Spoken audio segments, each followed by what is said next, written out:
Bonjour, bonsoir la famille, j'espère que tout le monde va bien. Je suis bien en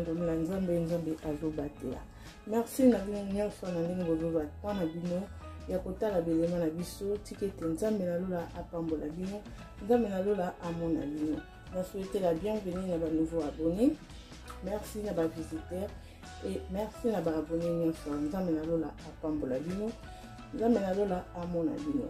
Bandeko soko kutana na video tala video tina suka ekozala malamu mingi. Yango na nde lisuni na yo participation na na kati ya chaîne na biso pour la chaîne na biso et avancer chaîne na biso et kende liboso chaîne na biso ekola to continuer susu koyela bino biloko ya kitoko ekozala malamu mingi na ba encouragement na bino et encourageaka soki moto azosala mosala azomona vraiment que non batu bazosepela na mosala azosala bazo commenter, bazo aimer, bazo partager et ça vraiment malamu. Alors bandeko lelo toye na recette na biso ya légumes na biso otobini na kombo ya biteko. Comment na sala kango so na sala ngo vite fait que sans que na se déranger et belé. Légumes na osango vraiment simple, facile. Donc tout ça vraiment on a besoin de garder goût ya légumes na biso. Des bozo mona bilo na osala il a vraiment qui est simple, facile. Il y a pour ça parce qu'il y a vraiment besoin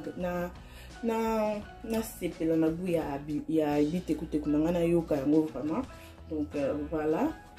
na ko présenter bino bilema oyo to ko salela légumes na biso.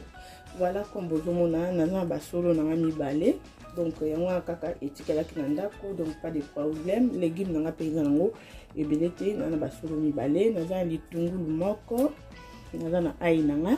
nazana mbuma pilipili nanga ya vert donc tala so na chango bien na chango te parce que bana lokwa bolia biloko na bana balia biloko nanga una lami na ndako est très important donc na ngati pilipili yo kana ko sinote ba boya kolia donc tota so to chango bien to chate mbuma pilipili na ya vert tozana aï tozana demi aubergine na biso tozana ndembi na biso tosala ka bouillon oyo ya ba légumes donc c'est ça tozana tomate na biso et tozana mafuta mbila na biso oyo voilà et tozana biso kaka na biso et awa tozana Thomson na tumbi yango na four donc eza Thomson fumé te on a salé na pondu nanga ezalaki fumé mais o eza fumé te na tumbi yango na four on a préféré vraiment boyer qui est na sala ya mbesu pe na sala la caméra so na na tantende na sala ya mbesu mais na préférablement soit na kalingi soit na tien four soit na fumé yango donc la préférence na sepela vraiment boy pour na lia na kimia na lia à l'aise mais so na tante na kosa na ya mbesu mais préférence na vraiment ezaboué et voilà tout on a vite écouter na biso yango yo donc vite écouter na eza déjà ready comme ba o boyebi déjà ba ndiko boyebi déjà botala ka ba vidéo na bongisa déjà vite écouter na somba yango na fandisa na bicarbonate et puis na conserver yango donc est déjà ready to use. Voilà na donc on ko préparer l'élément nanga auto lambela lo na biso et tokutani après. Merci. Voilà la famille, on a tout zongi, tout ce qu'on préparer biloko na biso, l'élément na biso auto lambela légumes na biso. Voilà, tout ce qu'on légumes na biso déjà na katia njungu et dans le ebelete. Donc et dans lobby comment on peut ça là vite fait pour nous c'est au mi pesa mutu pas cité. Voilà on a présenté nos sous-éléments là où ils ont matungulu nanga où ils ont ndembi nanga où ils ont aubergine nanga ils ont demi aubergine nanga demi couleur parce que na préféré à peine pour conserver aubergine parce que na ebe changer la couleur mais dès tu na lamba qui na besoin ya demi etikala ki ole na boire kango na obligé na tchona congélateur parce que toyebi pe ko boire biloko na biso nzambe eza lisumu donc na tchaka na congélateur c'est pour cela et comme couleur ou donc mais ils ont préférence na penza teke na conserver aubergine parce que il change la couleur mais na choix te pour na ko boire kango te na saleli demi na zoka demi na tchana poubelle non on a tika ki yango wana et c'est pour cela na saleli yango et bien c'est couleur ou donc c'est ça, on a dit déjà naïf, c'est nous pour nous tous sur le bas. Oh, aubergine, on a mis couleur, on a pas animé. Donc, on a mis yébissé pourquoi. Et alors, ce que tu veux aglo, on a dit ça, tu veux tcha avant. Ndembi, matungulu, solo na biso nazaka na 2 solo nde na yebisami no na kati na katikati ebimi lokwa ndeti 4 et na juste na ail nanga na tie donc awa totie ndembi matungulu ail aubergine na solo totie yango mbala moko et voilà na tomate nanga tomate na otia mingi te comme ça nanikaki yango déjà et awa eza mbisi nanga ya kokauka natie directement bandeko eza simple mais soki olia yango ekobimisa bu moko oza na idée te et oyo eza bouillon nanga ya balégume voilà natie natia na mingi te natia moke soki namoni ekoki te na bakisi parce que nalingaka te biloko nanga eleka mungwa vraiment biloko eleka mungwa nalingaka te et voilà nazwi mafuta mbila na biso oyo déjà bomoni yango na recette nanga moko naosalela mpona légume nanga oyo natie natia pena mingi te donc naza pena na besoin ndunda nanga ebima gu moko vraiment ya kitoko mais biloko ekoti ebele te voilà natie mafuta nanga naobata mai juste mokie parce que légume nanga yango mpe eza na mai donc nalingi te biloko nanga ebima mai nazwi mwa mai ka boye natie parce que légume nanga yango moko ekobimisa déjà mai comme bomonaki yango ezalaki na mai nango et nafiniki yango natie yango na moto mbisi nanga nakoketia yango nsima parce que mbisi okaka eza mwa makasi eumeli mpe mpenza na mai te donc yango nda natia yango etokana ebandeli mais mbisi loko eza pete nakotia yango nsima voilà la famille ndungu na biso ya ndunda yango yo ekoti na moto vraiment eza facile ba légumes eza ba facile biloko olama on a na recette mosusu ya légumes bite na nini na chaîne nanga pour mutu mosusu omona oloba o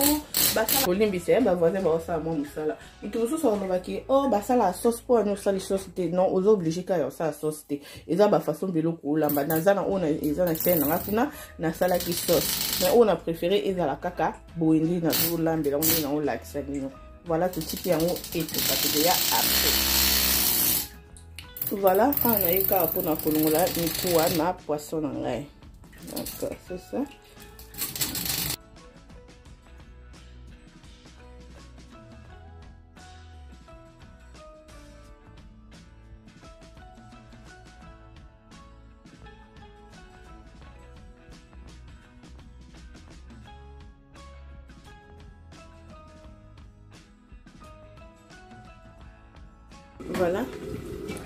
Voilà la famille. On a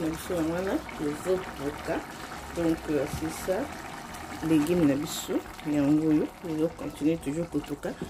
to balo la monter to fongela ensemble na bino depuis to chaka na moto et voilà to yesko pour na to baka Thomson na biso oyo to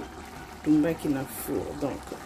to che pour to moni bilo na biso et ko umela nango bisusu te donc to che et to kanga musunu na biso après to ya pour balola mosima nga vraiment na balola bilo pa mpambate na balola bilo vraiment pa mpambate alors na zipiki yango na tiki yango lisusu etoka après de tozonga to baloli to meki munga to tali soki c'est bon après to taso to boire ba pilipili na biso bien to boire kangote voilà to tiki bilo na biso etoka lisusu mokie donc c'est ça et le bimisa pimbo moko donc bon appétit na bino. Et voilà la famille, ce que tu as dit pour nous, balola biloko na biso, pe to meka yango mungwa to eba soki et comme ça va ou bien comment. Donc voilà. Légumes nanga bandeko, na vérité na besoin que o ebima légumes verts non parce que d'habitude on a besoin légumes nanga ebima légumes verts na finika nanga ngote. On a besoin légumes nanga tika la vert na finika yango te na tika yango polele on a besoin de bima vert donc ngai canal yango façon boye mais kitoko na ko donc légumes na biso yango yo et voilà tout mes casco mungwa tout à l'heure faut qu'il mungwa c'est bon donc c'est no pimbo moko izobima et lambeli moko simple facile mais kitoko na monoko et puis lo na biso ils a toujours na goût nango parce que tout est bloqué et belete il a vraiment kitoko simple facile kitoko na la vraiment na besoin na lia ndunda na penza na neto na lia ndunda na kini penzo ka goût ya ndunda wana. Donc voilà mungu nanga isa ça va et na kubwaka sikolo na pilipili nanga. Donc na tiki moka wana likolo juste pimbo nango wana et ça fait dans le parce que n'a pas besoin de bana ba lia biloko te nga vraiment. Donc tant que comme na bana priorité na biso comme bana nga vraiment na parmi bateau qui ceux qui moi na liété même na zana nzala ndeni na moi petit on gape et qui maranga. Voilà la famille après 2 minutes ya kobakisa